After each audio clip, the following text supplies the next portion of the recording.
गौरी पूजनाची कहाणी। ओम श्री गौरी माता प्रसन्न। एक आटपाट नगर होते। तेथे एक ब्राह्मण कुटुंब राहत होते। ब्राह्मण सदाचारी होता व त्याची पत्नी पतिव्रता होती। त्यांना 4 पुत्र होते, परंतु घरामध्ये दारिद्र्य होते।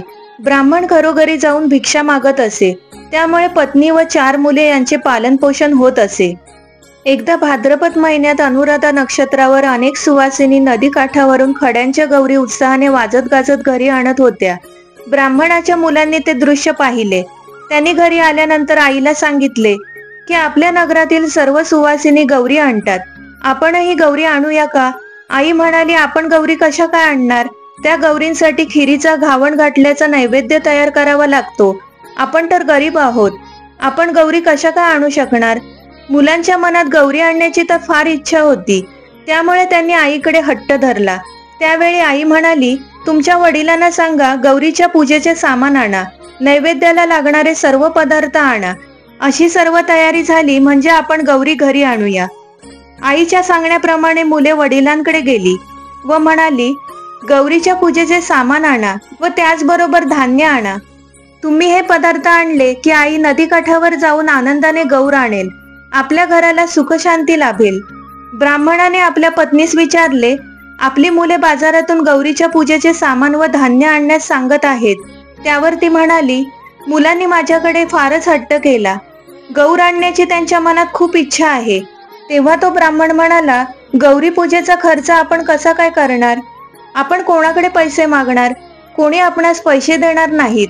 आपली परिस्थिती अत्यंत गरिबीची आहे, हे सर्वांना माहीत आहे। त्यामुळे मुलांची हौस पूर्ण होणे अवघड आहे। मी तर गरीब ब्राह्मण आहे, माझे नशीब केव्हा उदयाला येईल हे काही सांगता येत नाही। हे संभाषण ऐकून मुले रडू लागली, त्यांच्या डोळ्यातून अश्रू वाहू लागले। ते पाहून आई वडील अत्यंत दुःखी झाले। ब्राह्मण घरातून तसाच बाहेर पडला। त्याला आपल्या गरिबीचा कंटाळा आला होता। मुलांची हौस आपण भागवू शकत नाही हे जाणून त्याने आपले जीवन संपवण्याचा निश्चय केला। त्याने शिवपत्नी पार्वतीस नमन केले व अंतःकरणापासून पार्वतीचा धावा केला। तो म्हणाला, मुलांच्या इच्छेप्रमाणे तुला घरी आणण्याची माझी खूप इच्छा होती, पण माझ्या गरिबीमुळे मला काहीच करता येईना। तुला मी येथून वंदन करतो। असे बोलून तो नदीमध्ये उडी टाकण्यास निघाला। त्याच वेळी तू आत्महत्या करू नकोस, मागे फिर, मी तुझ्या पाठीशी उभी आहे, असे शब्द त्याच्या कानी पडले। हे उद्गार गणेश मातेने तर काढले नाहीत ना, असे वाटून त्याने ताबडतोब मागे वळून पाहिले। एका तेजस्वी वयोवृद्ध सुवासिनीचे त्याला दर्शन झाले। त्याने त्या सुवासिनीस नमस्कार केला। त्या वृद्ध सुवासिनीने ब्राह्मणास विचारले, मुला, तू आत्महत्या का करीत होतास? हा मनुष्य देह दुर्लभ आहे। 84 लक्ष योनीचा प्रवास पार केल्यानंतर जीवात्म्यास मनुष्य देह प्राप्त होत असतो। प्रत्येकाने देवाची भक्ती करून आपला देह सार्थकी लावला पाहिजे। आत्महत्या हे भ्याडपणाचे लक्षण आहे। आत्महत्या केल्याने जीवात्म्यास पुढील जन्म पशुपक्ष्यांचा मिळतो। तुझ्यावर काय संकट आले आहे ते मला सांग। तो ब्राह्मण म्हणाला, हे माते, माझ्या जीवनात 18 विश्वे दारिद्र्य भरलेले आहे। दारिद्र्यामुळे मी त्रासून गेलो आहे। कुटुंबाचे पालन पोषण करण्याची सुद्धा माझी ऐपत नाही। त्यांचे दुःख मला पाहवत नाही। पत्नी व मुलांच्या मनोकामना पूर्ण करता येत नाहीत। आता तूच मला आनंदाचा राजमार्ग दाखव। त्या ब्राह्मणाचे हे बोलणे ऐकल्यानंतर ती वृद्ध स्त्री म्हणाली, तू भिवू नकोस, देवाच्या कृपेमुळे सर्व काही व्यवस्थित होईल। तुझ्या व तुझ्या कुटुंबियातील सर्वांच्या मनोकामना पूर्ण होतील। विष्णू पत्नी लक्ष्मी तुमच्या घरी पाणी भरेल। कुटुंबातील सर्वांना यश, ऐश्वर्य इत्यादींची प्राप्ती होईल। तुझा भविष्यकाळ उज्ज्वल आहे। देव तुझे कल्याण करो, असा मंगलमय आशीर्वाद तिने त्यास दिला। ब्राह्मणास आनंद झाला। त्या स्त्रीने आपल्या मुलांबरोबर सुखसंवाद केला। या सुखसंवादातून तिने अमृतमय उपदेश केला। उपदेश करता करता तिन्ही सांज झाली। ती वृद्ध स्त्री म्हणाली, मुला, मला तुझ्या घरी येण्याची इच्छा आहे। मातेचे बोलणे ऐकल्यानंतर तो ब्राह्मण म्हणाला, आई, आता तू आमच्या घरी चल। तुझ्या आगमनामुळे आमचे दारिद्र्य नष्ट होईल, घरात सुखाच्या राशी निर्माण होतील।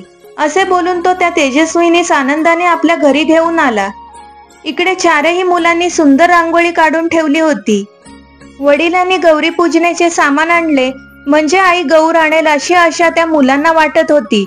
मुलांच्या चेहऱ्यावरील भाव पाहून आईला मात्र चिंता वाटत होती। तेवढ्यात तो ब्राह्मण त्या तेजस्वी वृद्ध स्त्रीला बरोबर घेऊन येत असल्याचे सर्वांनी पाहिले. मुले व ब्राह्मण पत्नी त्या वृद्ध स्त्रीचे स्वागत करण्यासाठी पुढे गेली. तो ब्राह्मण म्हणाला, मुलांनो, ही माझी माता आहे. तुमच्या या आजीच्या स्वरूपात मी साक्षात गौर आणली आहे. आता तुम्ही हिची मनोभावे सेवा करा, पूजा अर्चा करा. ही तुमच्या सर्व मनोकामना पूर्ण करेल. हिच्या कृपेमुळे तुम्हाला अक्षय धनसंपदा प्राप्त होईल. हे ऐकल्यानंतर सर्व मुलांचा आनंद गगनात मावेनासा झाला.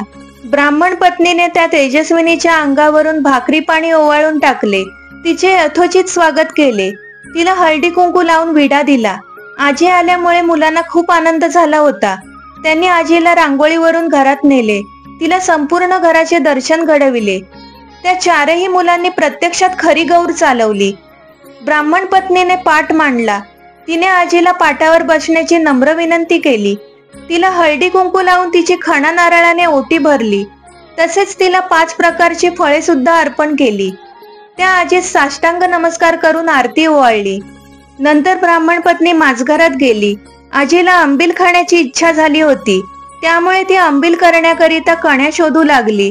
तिने सर्वत्र शोध घेण्यास सुरुवात केली. तिला अचानक एक मडके कण्याने भरलेले दिसले. ते मडके पाहून ती आश्चर्यचकित झाली. तिने आंबील करून आजीला दिली. तसेच घरातील सर्वांना सुद्धा आंबील दिली. अनेक वर्षानंतर यथेच्छ आंबील खाण्यासाठी मिळाल्यामुळे सर्वजण आनंदित होते. आंबील खाल्ल्यानंतर सर्वजण निद्राधीन झाले. दुसऱ्या दिवशी पहाटे उठल्यानंतर ती वृद्ध स्त्री ब्राह्मण पत्नीस म्हणाली, सुनबाई, आज तू मला मंगल स्नान घाल. मला मंगल स्नान घातल्याने तुझ्या जीवनात सर्व मंगल राशी निर्माण होतील. तुला अखंड सौभाग्य प्राप्त होईल. तसेच सुना नातवंडे पाहण्याचे भाग्य लाभेल. त्या ब्राह्मण पत्नीने आजीची आज्ञा शिरोधार्य मानून तिला मंगल स्नान घातले. मंगल स्नान झाल्यानंतर ती वृद्ध स्त्री ब्राह्मणाला म्हणाली, बाळा, मला घावण घातलं फार आवडतं. ते खाण्याची मला इच्छा आहे. त्यासाठी तू गूळ व धान्य घेऊन ये. आपण सर्वांसाठी घावण घातलं करूया. मातेची आज्ञा शिरोधार्य मानून ब्राह्मण झोळी घेऊन भिक्षा मागण्यासाठी निघाला. त्याला भरपूर गूळ व धान्य मिळाले. तसेच अनेकांनी 1.25 रुपया दक्षिणा म्हणून दिले. ब्राह्मण घरी आला.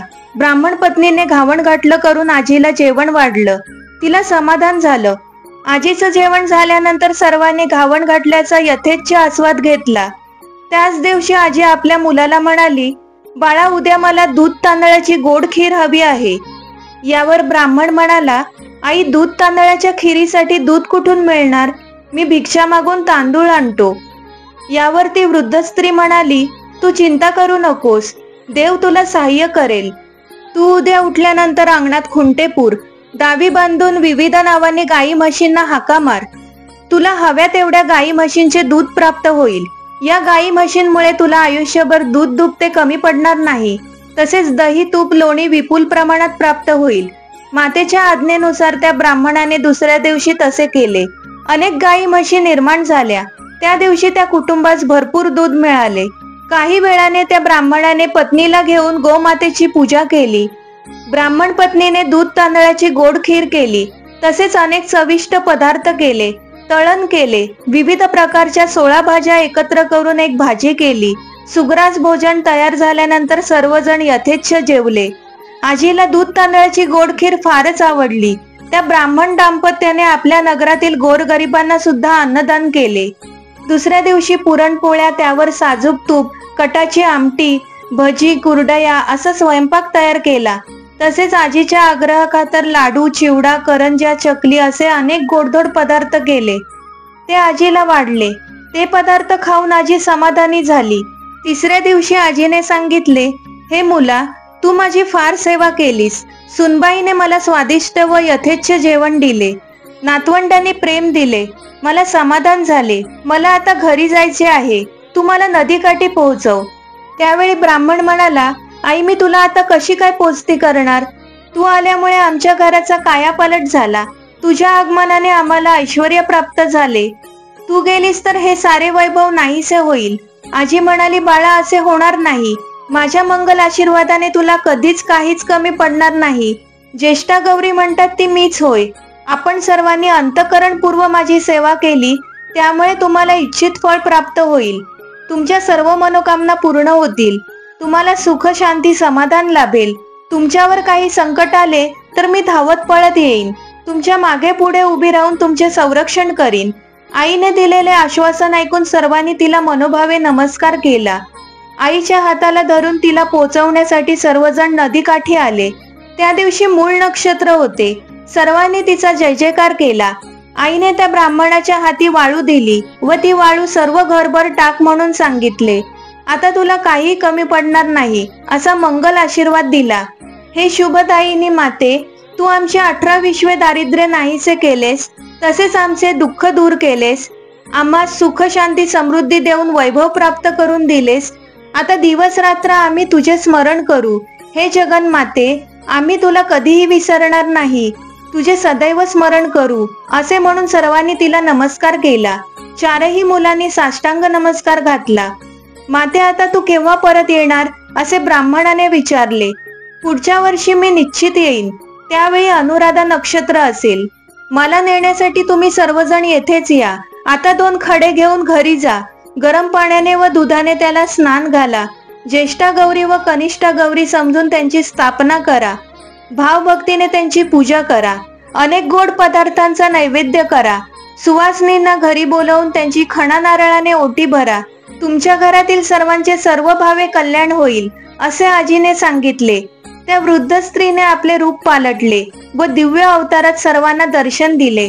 त्या सर्वांना आनंदमयी तेजस्विनी गौरी मातेचे दिव्य दर्शन झाले व गणेश माता अंतर्धान पावली. त्या दिव्य जागी विविध फुले निघाली. त्या फुलांना स्पर्श करून सर्वांनी त्या पवित्र जागेस प्रणाम केला. हे तेजस्विनी गणेश माता, वात्सल्य सिंधू गौरी माता, आमच्या सर्वांचे कल्याण करण्यासाठी पुढच्या वर्षी लवकर ये. आमच्यावर कृपेचा वर्षाव कर अशी सर्वांनी प्रार्थना केली. त्या आजीने दिलेली वाळू ब्राह्मणाने संपूर्ण घरात टाकली. मडक्यात, भांड्यात, गाडग्यात, पेटीत सर्वत्र टाकून नमन केले. ब्राह्मण दरवर्षी भक्तिभावाने गौरी आणू लागला. नियमित गौरी पूजनामुळे त्या ब्राह्मणाच्या कुटुंबियांची परिस्थिती सुधारली. तो ब्राह्मण नगरातील एक श्रीमंत मनुष्य बनला.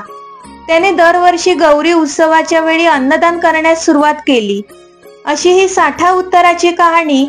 5 उत्तरी देवा ब्राह्मणाच्या द्वारी, गायीच्या गोठी, पिंपळाचे पारी, सुफळ संपूर्ण. जय गौरी माता.